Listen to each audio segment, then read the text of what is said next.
ఇప్పుడు షాకులు నాగమణి గారు కొంతమంది ఇలా ఫీల్డ్లోకి వస్తారు, అలా ఏస్ అయిపోతారు.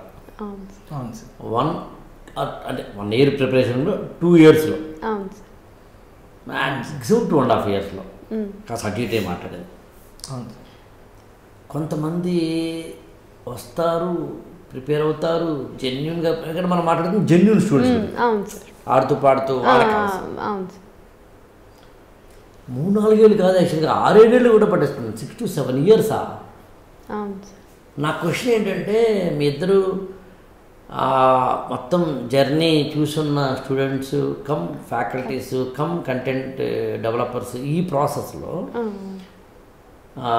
షాకులు మీరు ఫస్ట్ చెప్పగలరా, ఎందుకని కొంతమంది వెంటనే ర్యాంక్ తెచ్చుకుంటున్నారు, ఎందుకు కొంతమంది వెంటనే ర్యాంక్ తెచ్చుకోలేకపోతున్నారు? అవును సార్. సో ఎలాగైతే మీరు ఫేమస్గా ఒక 4 aspects చెప్తారో, నేను కూడా అదే బిలీవ్ చేస్తాను సార్. మీరు అన్నట్టు ఇప్పుడు ఎవరి ఎమోషనల్ ఇంటెలిజెన్స్ వేరే ఉంటుంది, ఎవరి ఐక్యూ వేరే ఉంటుంది, అలానే ఒక ఫ్యామిలీ సపోర్ట్ ఉండాలి మనకి, అది వేరే అవుతుంది. సో అలానే పర్సనాలిటీ ట్రైట్స్ అనేవి ఇంపార్టెంట్ సార్. మనకి ఎంత పర్సివరెన్స్ ఉంది, ఎంత పేషెన్స్ ఉంది, మనం కింద పడినా కూడా లేవగలుగుతున్నామా లేదా, ఇలాంటి మల్టిపుల్ ఫ్యాక్టర్స్ అనేవి ఉండే సార్. సో ఈ పర్ముటేషన్స్ అండ్ కాంబినేషన్స్లో ఎప్పుడైతే ఇవన్నీ కరెక్ట్గా సెట్ అవుతాయో ఆ ఇయర్కి వాళ్ళకి హెల్ప్ అవుతుంది సార్.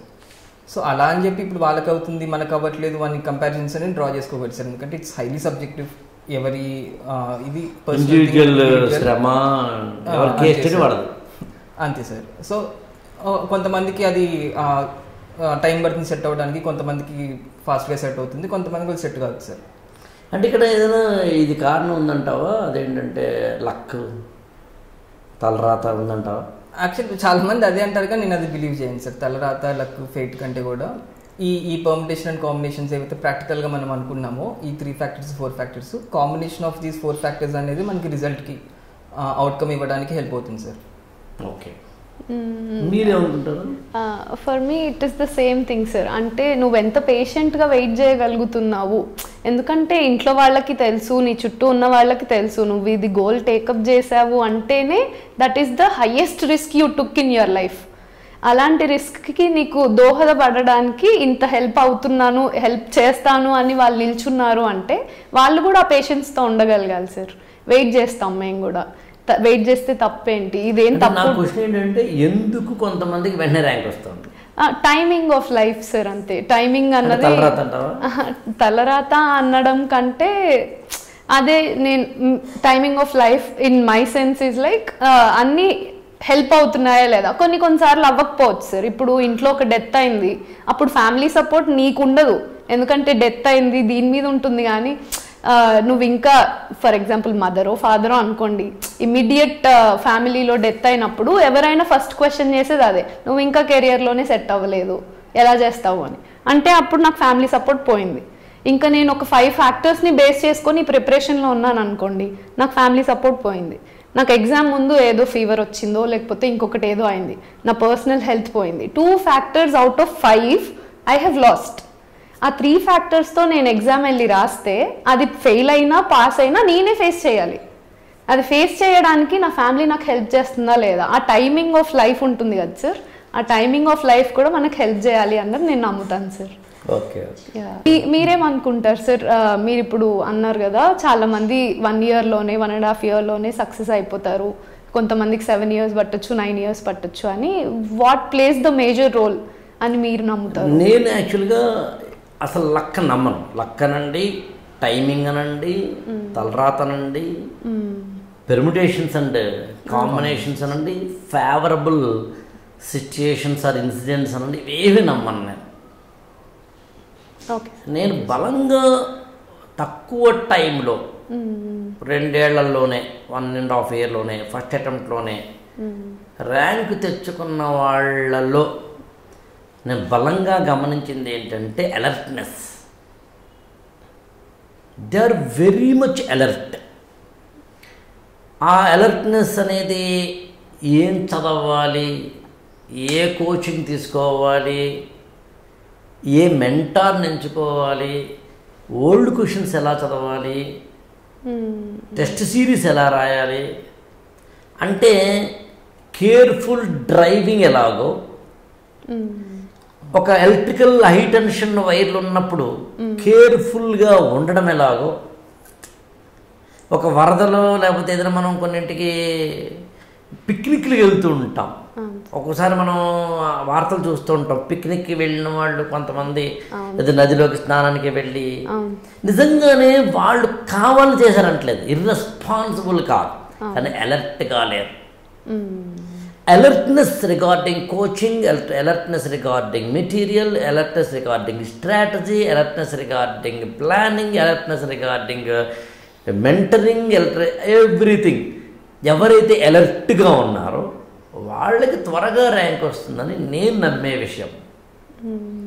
ఇక రెండు ఏంటంటే, త్వరగా ర్యాంకు రాకపోతే ఏమీ ప్రమాదం కాదు, అతి తెలివి తక్కువ వాళ్ళని కూడా కాదు, ఇర్రెస్పాన్సిబుల్ అని కూడా కాదు, వీళ్ళ ఇనేబిలిటీ ఉన్న వాళ్ళు అసమర్థులని కూడా కాదు. ద పాయింట్ ఏంటంటే, the amount of alertness you are increasing day by day, you are gradually reaching the destination as soon as possible. నేను నమ్మేది అది. ఇక్కడ ఇంకొకటి ఏంటంటే, ప్రతి ఒక్క వ్యక్తికి కూడా ఒక ఇన్నేట్ ఎబిలిటీ ఒకటి ఉంటుంది. మీ ఫ్రెండ్ సర్కిల్లో చూడండి, కొంతమంది జిమ్కి బాగా వెళ్తారు, బాడీ మంచి 6 ప్యాక్ చేస్తారు.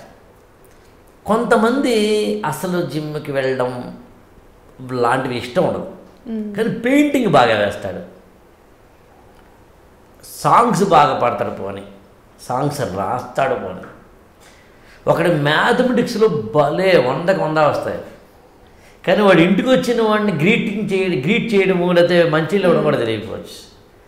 సో కొంతమందికి ఇంట్రాపర్సనల్ స్ట్రెంగ్త్ ఉంటే, కొంతమందికి ఇంటర్పర్సనల్ స్ట్రెంగ్త్ ఉంటే, కొంతమందికి మ్యాథమెటికల్ స్ట్రెంగ్త్ ఉంటే, కొంతమందికి ఏమో నేచర్ అంటే ఎన్విరాన్మెంటల్ స్ట్రెంగ్త్ ఉంటే, కొంతమందికి ఏమో ఇందాక చెప్పినట్టుగా క్రియేటివ్ ఇన్స్టింక్ట్స్ ఉంటే, కొంతమందికి ఏమో బాడీలీ, ఇలా ఒక్కొక్కరు ఒక్కొక్క మెటీరియల్. ఇక్కడ సివిల్ సర్వీసెస్ కావాల్సిన economics, geography, current affairs, physics, chemistry, biology, post independence, world history, ancient India, medieval India, modern India, culture, world history, ఇలాంటివన్నీ సోషల్ ఇష్యూస్ చదివే క్రమంలో నీ ఎబిలిటీస్ వాటికి సింక్ అవుతున్నాయా లేదా అన్న పాయింట్.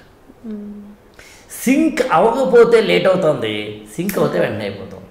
ఇక్కడ నీకు ఫేవరబుల్ సిచ్యుయేషన్ దాన్ని మీరు ఏదైతే అన్నారో నేను ఏమంటానంటే, నీ యొక్క IQ level is the favourable or not on the point. అక్కడ నీ యొక్క ఏమంటామంటే మల్టిపుల్ ఇంటెలిజెన్స్ అంటారు దాన్ని. యాక్చువల్గా నీ ఇంటెలిజెన్సెస్లో ఏ 2, 3 ఎంతవరకు దానికి కొరిలేట్ అవుతున్నాయి. వీటన్నిటికీ సంబంధించిన సింపుల్ ఏమంటానంటే, be aware, be alert, have a mentor and be careful from the day one, be responsible. ప్రతి నిత్యం ఐఏఎస్ మీదనే దృష్టి పెట్టు, don't be tensed, don't be anxious, కూల్గానే ఉండాలి, బట్ యుద్ధం మీద నీ యొక్క దృష్టి ఉండాలి. ఉంటే కనుక ఇక్కడ త్వరగా వచ్చే అవకాశం. అలా రాకపోయినా ఇంకొక అటెంప్ట్ ఇవ్వగలిగే పేషెన్స్ ఉండాలి, ఫ్యామిలీ సపోర్ట్ ఉండాలి. కానీ అలా నాకు వాళ్ళెవరికో ఇందని మీరు చెప్పినట్టు వాళ్ళెవరికో ర్యాంక్ వచ్చింది కాబట్టి నాకు కూడా రావాలి అని అనుకోవద్దు. అందులో యూ నో యువర్ సెల్ఫ్. నేను ఆ మెటీరియల్ అవునా కాదో చెక్ చేసుకో. వాళ్ళెవరకు ఫస్ట్ అటెంప్ట్లో ర్యాంక్ వచ్చింది నాకు రావాలి అనుకుంటే కాదు. ఫస్ట్ అటెంప్ట్లో ర్యాంక్ వచ్చినా, ఫస్ట్ ర్యాంకులో ర్యాంక్ వచ్చినా, ఓకే, లాస్ట్లో ర్యాంక్ వచ్చినా, 9వ రాస్తే ర్యాంక్ వచ్చినా, ఇద్దరు ఒక చోటే ముస్టోరీకి వెళ్ళి ట్రైనింగ్ తీసుకుంటారు, ఇద్దరు సివిల్ సర్వెంట్స్ అవుతారు. క్యాడర్ లేకపోతే కనుక పోస్టింగ్ మారచ్చు కాక అంతకుమించి ఏం కాదు. ఆ టాప్ ర్యాంకర్లందరూ కూడా టాప్ అడ్మినిస్ట్రేటర్స్ అవ్వాలి రూల్ లేదు. మన క్లాసులో చూస్తూ ఉంటాం, 100కి 100 మార్కులు వచ్చిన వాడు కబడ్డీలోనూ, ఖోఖోలోనూ, క్రికెట్లోనూ వెనకబడిపోవచ్చు. సో మల్టీ టాస్కర్ అయి ఉండాలి, ఇక్కడ మల్టీ ఫెసిలిటేట్ అయి ఉండాలి, అండ్ జనరల్ అవేర్నెస్ ఉండాలి. కాబట్టి నాకు తెలిసి alertness is the major key role ఏమో అని నేను బలంగా నమ్ముతాను. యాక్చువల్గా మేము మామూలుగా చిన్నప్పుడు కథ చదివేవాళ్ళం అనమాట.